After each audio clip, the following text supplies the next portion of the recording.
Hello dear students, welcome to Nidhi science academy.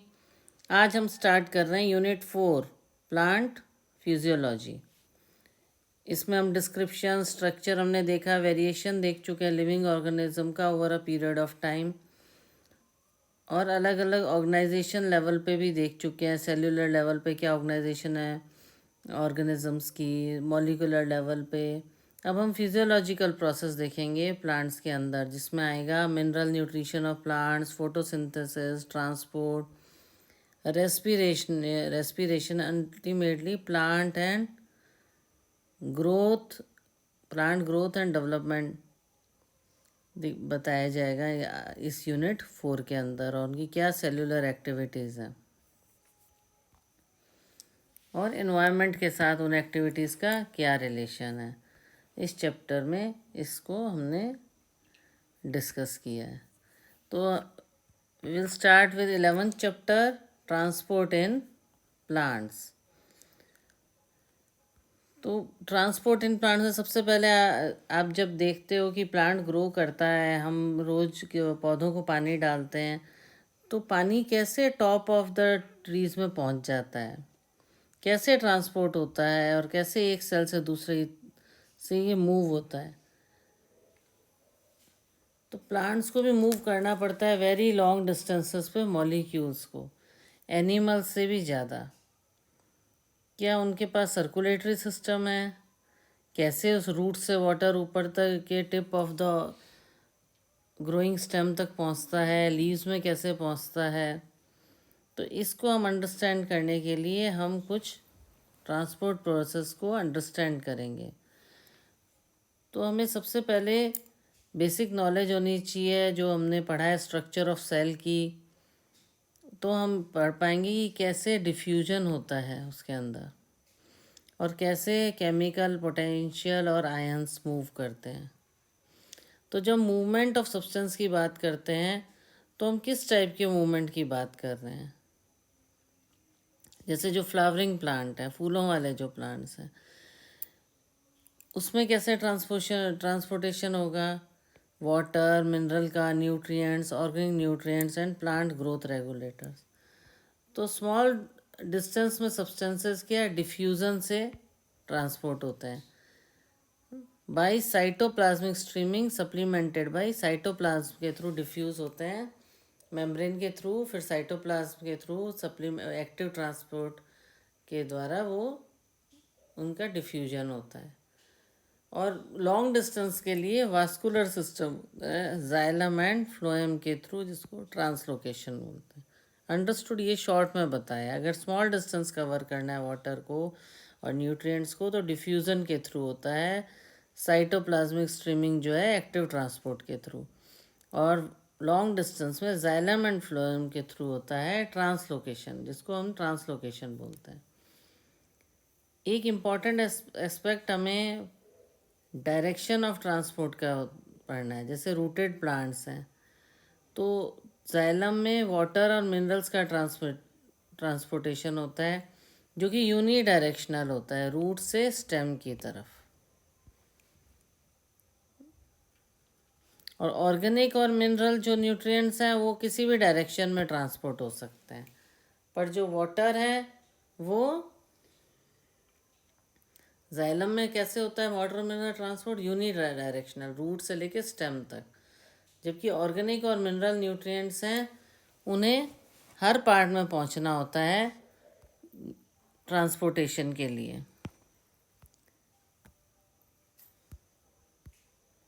Okay,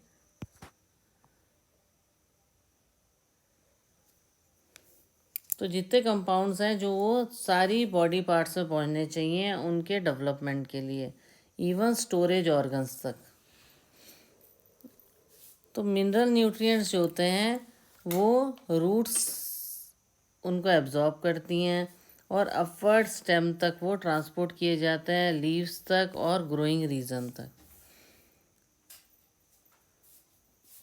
तो कई बार nutrient withdrawn हो जाता है रीजन से और move to growing parts. Hormones और प्लांट ग्रोथ रेगुलेटर्स भी होते हैं, कुछ केमिकल सिग्नल्स होते हैं जिसके थ्रू ये ट्रांसपोर्ट होता है स्मॉल अमाउंट में। कई बार ये यूनिडायरेक्शनल में होते हैं और दूसरे पार्ट में सिंथेसाइज किए जाते हैं। फ्लावरिंग प्लांट में कॉम्प्लेक्स ट्रैफिक होता है कंपाउंड्स का, पर ऑर्डरली होता है ये डिफरेंट डायरेक्शंस में जाता है। ईच ऑर्गन रिसीविंग सब्सटेंस, कोई सब्सटेंस रिसीव करता है ईच ऑर्गन, और कोई ना कोई ऑर्गन उसको वापस देता है। कोई ना कोई रिसीव करता है और कोई ना कोई उसको सिंथेसाइज कर रिसीव करता है और कोई ना कोई उसको देता है। तो इस तरह से जो डिफरेंट डायरेक्शन में न्यूट्रिएंट्स एब्जॉर्ब होते हैं। नेक्स्ट जो हम पढ़ेंगे, means of transport. Means of transport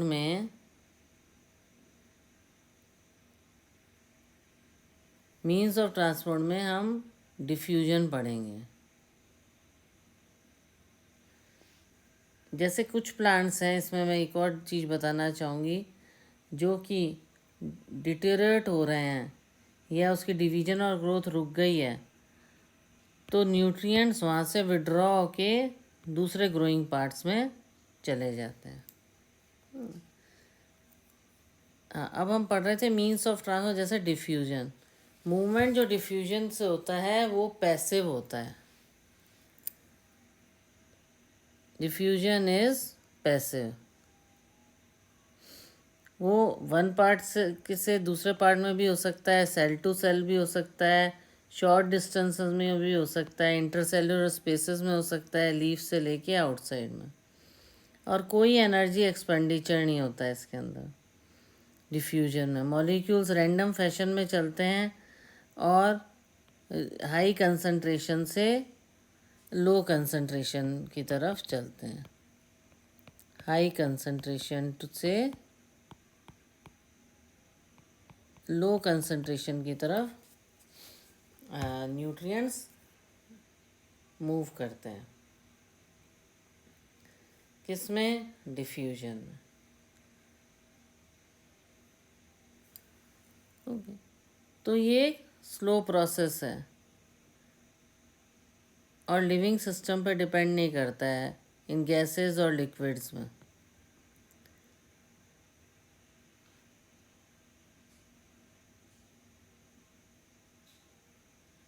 तो डिफ्यूज़न बड़ी इम्पॉर्टेंट है प्लांट्स में, क्योंकि it is the only means for gaseous movements with in the plant movement. एक यही रिस्पॉन्सिबल है गैसियस मूवमेंट्स के, प्लांट्स के।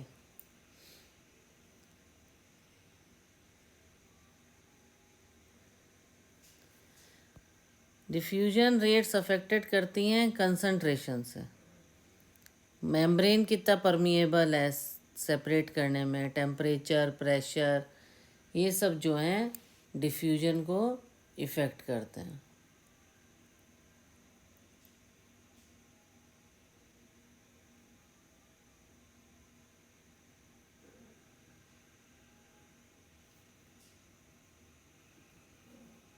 दूसरा है फैसिलिटेड डिफ्यूजन।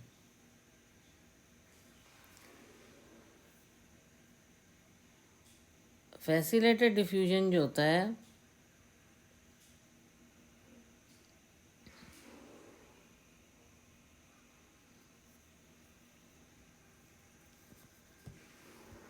इसमें ग्रेडियंट जो है ऑलरेडी प्रेजेंट होता है डिफ्यूजन टू अगर, पर साइज ऑफ सब्सटेंस पे डिपेंड करती है। जैसे स्मॉलर सब्सटेंस ऑब्वियस है जल्दी डिफ्यूज़ होंगे, और डिफ्यूजन का कोई और सब्सटेंस का डिफ्यूजन है तो डिपेंड करता है सॉल्युबिलिटी कितनी है, क्या कॉन्स्टिट्यूएंट्स हैं मेम्ब्रेन के। सब्सटेंस जो सॉल्युबल है लिक्विड में वो आराम से डिफ्यूज़ हो जाएंगे मेम्ब्रेन के थ्रू, और जो हाइड्रोफिलिक हैं, वाटर लविंग है, जो लिपिड्स में सॉल्युबल नहीं है, तो उनको डिफ़िकल्ट पास थ्रू होंगे मेम्ब्रेन के। तो उस चीज़ को क्या करना पड़ेगा? फैसिलिटेट करना पड़ेगा। तो उससे कैसे हम इंक्रीज़ करेंगे? Membrane proteins provide sites eight which such molecules can cross the membrane. ऐसी साइट्स प्रोवाइड की गई हैं जिससे कि वो क्रॉस कर सके मेम्ब्रेन को। इसमें कंसंट्रेशन ग्रेडियंट नहीं होता है, वो तो कंसंट्रेशन ग्रेडियंट पहले भी प्रेजेंट होता है डिफ्यूजन के। इसको बोलते हैं they do not set up concentration gradient must already present for molecules to diffuse even a facilitated by protein. उसको बोलते हैं जब प्रोटीन से फैसिलिटेटेड डिफ्यूजन। प्रोटीन जो है वो ऐसी साइट्स प्रोवाइड करता है जिससे कि डिफ्यूजन हो सके। जो हाइड्रोफिलिक प्रोडक्ट्स हैं जो कि लिपिड की सॉल्युबल नहीं है, उनका डिफ्यूजन प्रोटीन के थ्रू होता है। क्या होता है, स्पेशल प्रोटीन होते हैं जो मूव करने में हेल्प करते हैं across the membrane with the expenditure of ATP. तो फैसिलिटेड डिफ्यूज़न में नेट ट्रांसपोर्ट ऑफ मॉलिक्यूल्स होता है लो से high concentration, from low to high concentration. ये क्या करता है, लो टू हाई कंसंट्रेशन, तो ये क्या करता है, एनर्जी रिक्वायर करता है। तो transport rate reaches a maximum जब ऑल सब ट्रांसपोर्ट हो जाता है, प्रोटीन ट्रांसपोर्ट सब यूज़ हो जाता है, तो सैचुरेशन आ जाता है। क्या आ जाता है उसमें, सैचुरेशन आ जाता है। ये देखो डायग्राम में कि बहुत saturation diffusion is very specific. तो ये सेल को अलाउ करता है कि सेलेक्ट करना है सब्सटेंस को। ये जो सब्सटेंसेस हैं जो प्रोटीन इनहिबिटर्स के सेंसिटिव होते हैं, ये रिएक्ट कर सकते हैं प्रोटीन साइड इनहिबिटर्स जो कि प्रोटीन साइड चेन में प्रेजेंट होते हैं। तो protein form channels in the membrane, channel बना देता है मेम्ब्रेन में जिससे कि मॉलिक्यूल्स पास हो सकें। ठीक है, ये मेम्ब्रेन है हमारी, ये आउटर साइड है सेल की। ये हमारा क्या है, ये ट्रांसपोर्ट प्रोटीन है जो कि हेल्प करेगा ट्रांसपोर्टेशन में, फैसिलिटेटेड ट्रांसपोर्ट। तो कई चैनल्स ओपन होते हैं, कई कंट्रोल्ड होते हैं, कई लार्ज होते हैं, वैरायटी ऑफ मॉलिक्यूल्स को क्रॉस करने पड़ते हैं। तो पोरिन्स जो प्रोटीन होते हैं वो लार्ज पोल्स होते हैं आउटर मेम्ब्रेन के, जैसे प्लास्टिड के, माइटोकॉन्ड्रिया के और बैक्टीरिया के, जो कि molecule size of small protein के साइज के मॉलिक्यूल्स को ट्रांसपोर्ट होने देते हैं। ये लार्ज पोरिन्स जो हैं लार्ज पोर बना देते हैं मेम्ब्रेन में, प्लास्टिड्स के, माइटोकॉन्ड्रिया के और बैक्टीरिया के, और अलाउ करते हैं मॉलिक्यूल्स को जो कि स्मॉल प्रोटीन को कम से कम वो पास थ्रू करने हैं। प्रोटीन चैनल्स बना देता है मेम्ब्रेन में जिससे मॉलिक्यूल्स पास करें। कुछ ऑलवेज ओपन रहते हैं, कुछ कंट्रोल्ड होते हैं, कुछ लार्ज होते हैं और कुछ पोरेंस होते हैं जो कि माइटोकॉन्ड्रिया, प्लास्टिड्स इनकी मेम्ब्रेन्स में होते हैं, जो कि छोटे प्रोटीन को भी पास थ्रू होने देते हैं। ये देखिए, ये प्रोटीन बना हुआ है, ये ट्रांसपोर्टेशन हो रहा है मॉलिक्यूल्स का।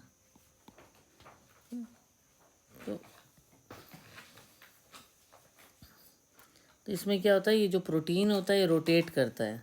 तो यहाँ का जो मैटर है आउटर साइड का, वो इनर शेल में ट्रांसपोर्ट हो जाता है, वो इनर शेल में ट्रांसपोर्ट हो जाता है।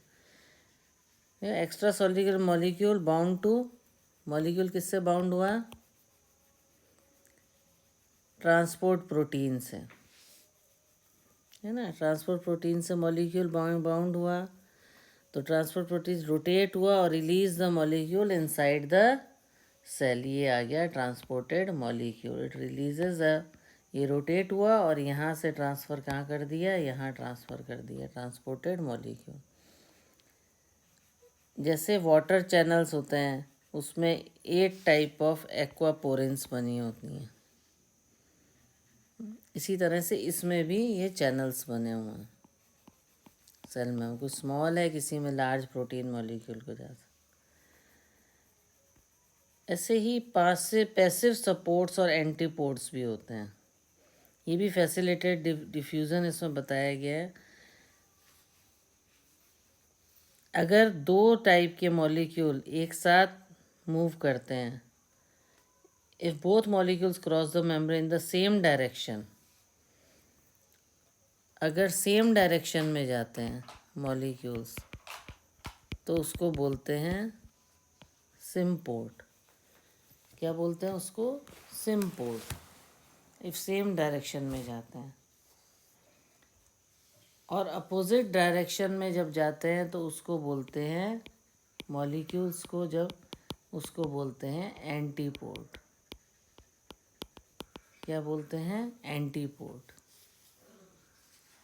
और जब मॉलिक्यूल इंडिपेंडेंट है, किसी के साथ नहीं जाते हैं, ना एक साथ जाते हैं ना बाहर कहीं किसी भी जगह, तो उसको बोलते हैं uniport, independent of other molecules.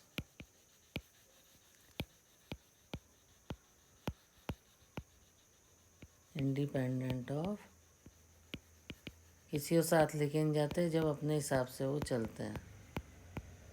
तो ये करियर प्रोटीन है, यूनिपोर्ट, एंटीपोर्ट और symport, passive, symport and antiport. तो इस तरह से ट्रांसपोर्टेशन होता है करियर प्रोटीन का फैसिलिटेटेड डिफ्यूजन में।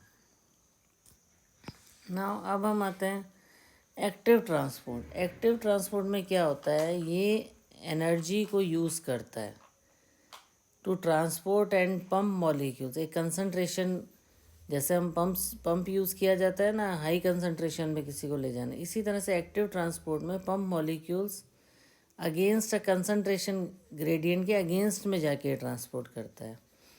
तो ये कैसे कैरिड आउट किया जाता है? ये स्पेसिफिक मेम्ब्रेन प्रोटीन के द्वारा किया जाता है।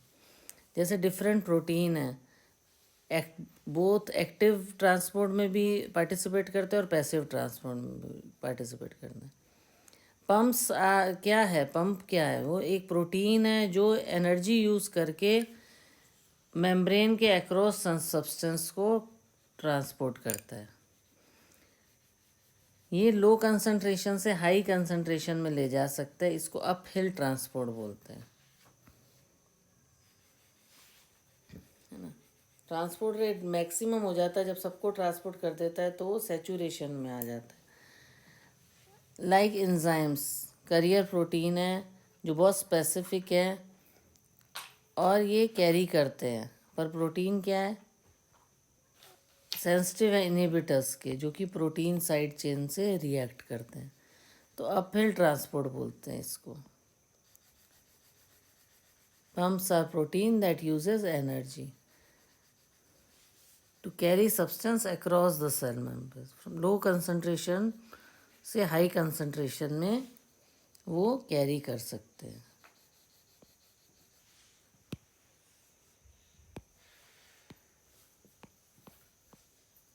लो कंसंट्रेशन से हाई कंसंट्रेशन में प्रोटीन उसमें होएगा, इसको अपहिल ट्रांसपोर्ट बोलते हैं। अपहिल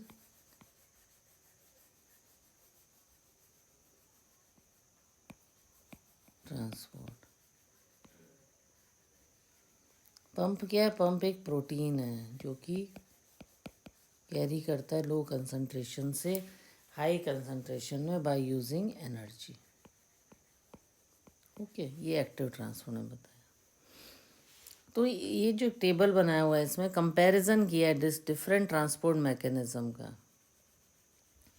प्रोटीन जो है वो फैसिलिटेड डिफ्यूज़न एक्टिव ट्रांसपोर्ट के लिए रिस्पॉन्सिबल है। तो कॉमन कैरेक्टरिस्टिक्स बताए हैं, कौन लायबल है सैचुरेट के, इनहिबिटर के, हार्मोनल रेगुलेशन के, डिफ्यूजन फैसिलिटेटेड होगा या नहीं होगा, ये ग्रेडियंट की, और एनर्जी यूज़ होगी कि नहीं होगी। उस हिसाब से ये टेबल बना हुआ है। जैसे ये देखो सिंपल बना हुआ है, require special membrane protein, simple diffusion में नहीं चाहिए, फैसिलिटेटेड में स्पेशल प्रोटीन चाहिए, एक्टिव भी चाहिए। ठीक है, हाईली सेलेक्टिव होता है, सिंपल डिफ्यूज़न नहीं। फैसिलिटेटेड डिफ्यूजन भी होता है, एक्टिव सब भी होता है। ट्रांसपोर्ट सैचुरेट हो जाता है, नहीं होता है, इसमें सैचुरेशन आ जाता है। अपहिल ट्रांसपोर्ट इसमें भी नहीं है, इसमें भी नहीं। अभी हमने एक्टिव ट्रांसपोर्ट में पढ़ा, इसमें है। एटीपी एनर्जी इसमें भी नहीं लगती, इसमें भी नहीं लगती, एक्टिव ट्रांसपोर्ट में एनर्जी लगती है। ओके, तभी वो लो कंसंट्रेशन से हाई कंसंट्रेशन में प्रोटीन एज अ पंप काम कर पाता है। तो इसी तरह से ये सब हमने पढ़े मैकेनिज्म ट्रांसपोर्ट के, simple diffusion, facilitated transport, active transport. अब हम प्लांट वाटर रिलेशन पढ़ेंगे।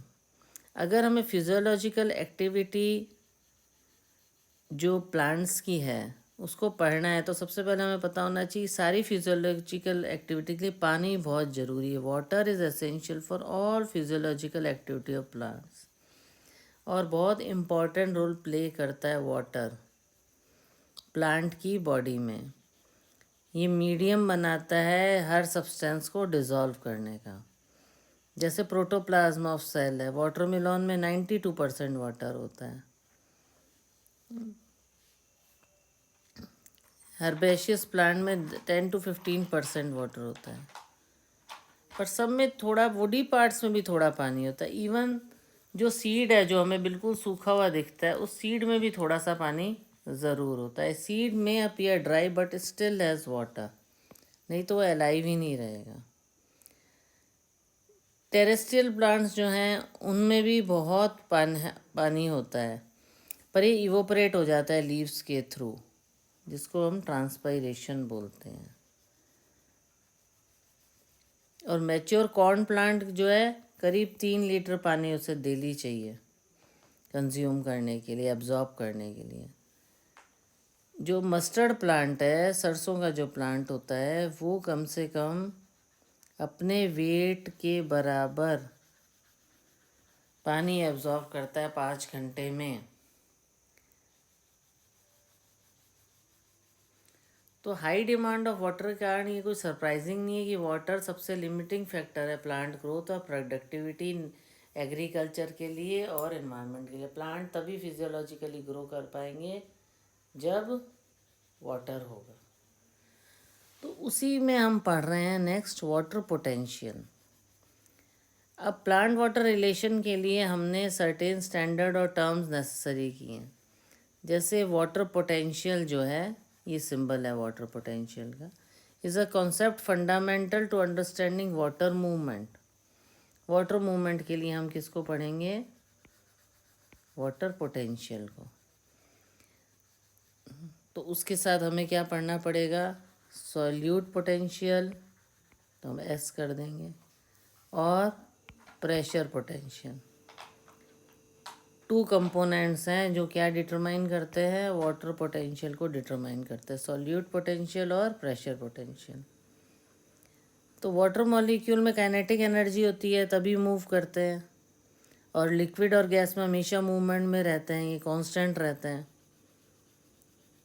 जितना कंसंट्रेशन होगा वाटर का उतनी ही काइनेटिक एनर्जी या वाटर पोटेंशियल ज़्यादा होगा। तो प्योर वाटर में सबसे ज़्यादा वाटर पोटेंशियल होगा।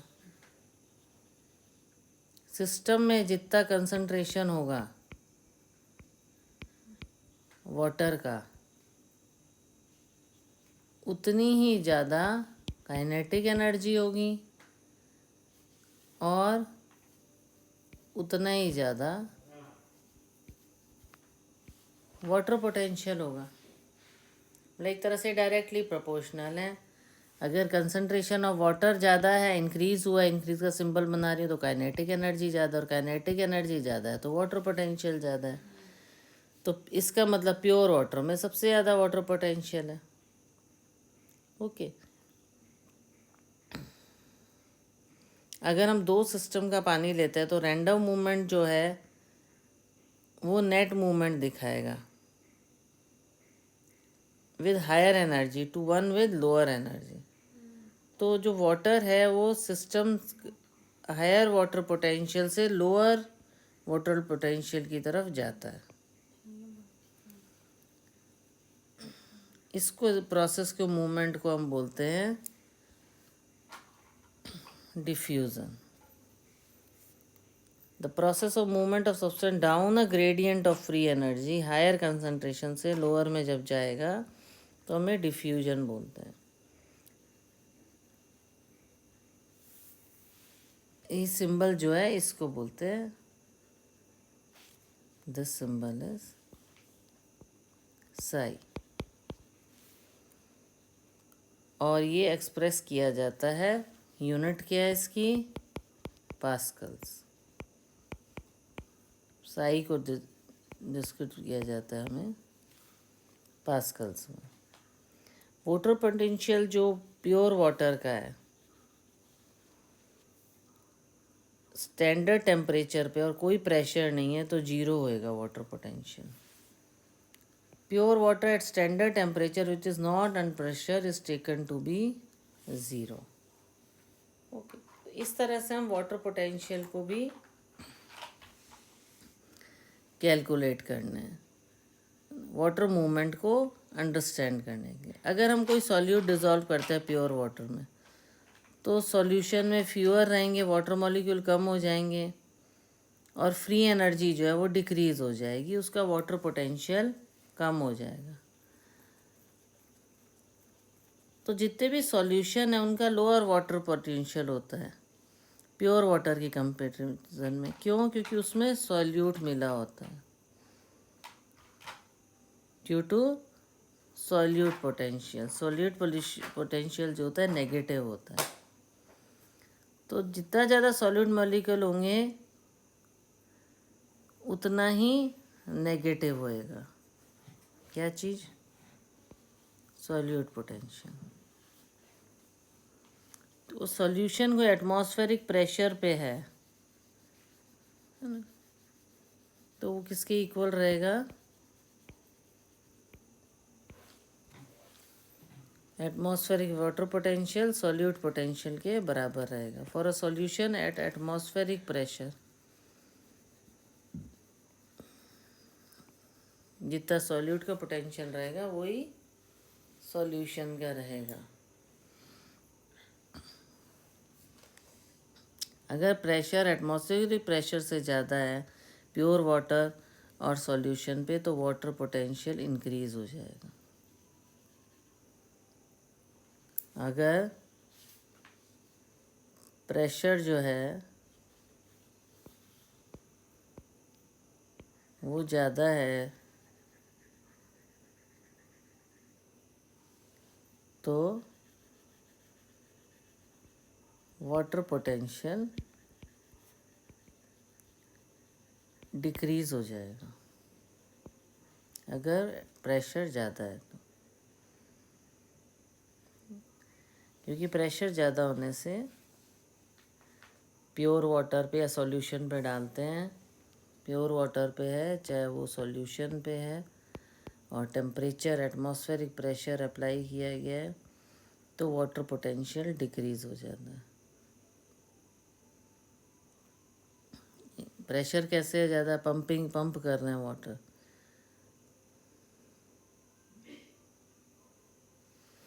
तो प्रेशर कैसे बिल्डअप होता है प्लांट में? अगर प्रेशर से हम पानी का डिफ्यूजन कर रहे हैं, प्लांट सेल में डिफ्यूज़ हो रहा है, तो सेल वॉल के अगेंस्ट एक प्रेशर बनेगा और सेल को वो टारगेट बना देगा, है ना, स्वेल अप कर देगा। अभी फिगर हम देखते हैं, फिगर 11.22 में सेक्शन में हम कैसे ये टारगेट बना लेगा सॉल्यूट में। अगर हम प्रेशर से डालते हैं, pressure can build up in plant system when water enters a plant cell due to diffusion causing a pressure buildup. Pressure बनाएगा तो सेल वॉल को वो टारगेट कर देगा।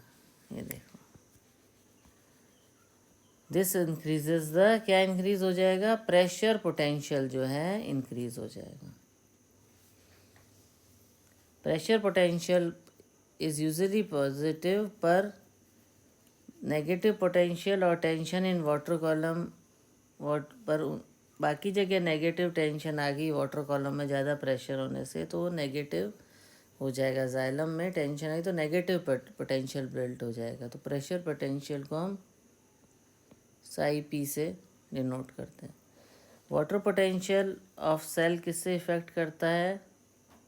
सॉल्यूट्स के प्रेशर से, solute and pressure potential.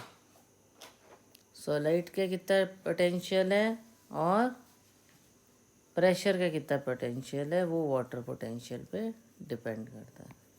Okay, तो इस तरीके से हम उसको क्लियर करते जाएंगे। अब जैसे ऑस्मोसिस बताया, तो प्लांट सेल है वो किससे सराउंडेड है? सेल मेम्ब्रेन और सेल वॉल से। तो सेल वॉल क्या है? Freely permeable to water and substances in solution. तो कोई बैरियर नहीं है मूवमेंट का। इन प्लांट में क्या होता है? Cell usually contain a large vacuole contents vascular sap जो कि कंट्रीब्यूट करता है सॉल्यूट पोटेंशियल को। प्लांट सेल में सेल मेम्ब्रेन होती है, हमने पढ़ा है, वैक्यूल होता है, टोनोप्लास्ट, ये डिटरमाइन मूवमेंट ऑफ मॉलिक्यूल्स को बताता है। ऑस्मोसिस क्या है? जो डिफ्यूजन होता है वाटर का थ्रू सेलेक्टिवली परमिएबल मेम्ब्रेन। और osmosis is the term used to refer diffusion of water across selectively permeable membrane. osmosis spontaneously भी होता है ड्राइविंग फोर्स के कारण। अब ये किस पर डिपेंड करता है ऑस्मोसिस? जैसा हमने बताया था कि वाटर किस पर है? सॉल्यूट पे और प्रेशर पे। तो ये भी ऑस्मोसिस के जो प्रेशर ग्रेडियंट पे और कंसंट्रेशन ग्रेडियंट पर डिपेंड करता है। ये मूव करता है हायर केमिकल पोटेंशियल से लोअर केमिकल पोटेंशियल पे, जब तक कि इक्विलिब्रियम रीच नहीं कर जाता। तो जब इक्वल हो जाता है तो सेम वाटर पोटेंशियल होना चाहिए, दोनों चैम्बर्स का should have same water potential. आपने कभी पोटैटो ऑस्मोमीटर बनाया होगा अर्लियर क्लासेस में, तो पोटैटो ट्यूबर को जो पानी में डालते हैं तो हम देखते हैं वाटर एंटर करता है कैविटी में, जिसमें पोटैटो ट्यूबर में कंसनट्रेटेड सॉल्यूशन होता है शुगर का। ऑस्मोसिस के कारण वो एंटर करता है। दो चैम्बर हैं ए और बी, और सॉल्यूशन को सेपरेट कर दिया है हमने सेलेक्टिवली परमिएबल मेम्ब्रेन से। तो ये इसमें ये सॉल्यूशन, ये सॉल्यूट मॉलिक्यूल है और ये वाटर मॉलिक्यूल है, और ये सेलेक्टिवली परमिएबल मेम्ब्रेन है। तो इसमें इस तरह से इसमें ट्रांसफ़र होगा। Water will move from a higher chemical potential to its region of lower potential. Okay, तो ऑस्मोसिस जो है इस तरीके से, इसमें एक ये देखो दो चैम्बर बनाए हैं ए एंड बी और सेमी परमिएबल मेम्ब्रेन बनाई है। तो इस तरीके से हम ऑस्मोसिस को समझ सकते हैं। जो हमने पोटैटो वाला एक्सपेरिमेंट किया होगा तो उससे भी आपको क्लियर हो जाता है। इसमें वाटर जो है वो कांस्टेंट, प्लांट मेंटेन क्या करता है? अपना वाटर कंटेंट को मेंटेन करके रखता है। इसके अंदर वाटर कंटेंट को इस तरह से मेंटेन करता है जब तक कि इक्विलिब्रियम रीच नहीं हो जाता। तो ये हमने चैप्टर के स्टार्टिंग में पढ़ा। आई होप जितना अभी तक पढ़ा है आपको अच्छे से समझ आ गया होगा। नया चैप्टर है ट्रांसपोर्ट इन प्लांट। हमने डिफ्यूजन टॉपिक को कवर किया है इसके अंदर, इसका इंट्रोडक्शन कवर किया है, ट्रांसपोर्ट प्लांट्स का डिफ्यूजन पढ़ा हमने, पोटेंशियल पढ़ा, ट्रांसपोर्ट प्रोसेस पढ़े। अब कल हम इसी टॉपिक को आगे कंटिन्यू करेंगे, ऑस्मोसिस और प्लास्मोलाइसिस और आगे के जो भी टॉपिक है उसको पढ़ेंगे। आपको मेरा पढ़ाना पसंद आ रहा है तो चैनल को लाइक करें, शेयर करें, सब्सक्राइब करें। Okay, thank you.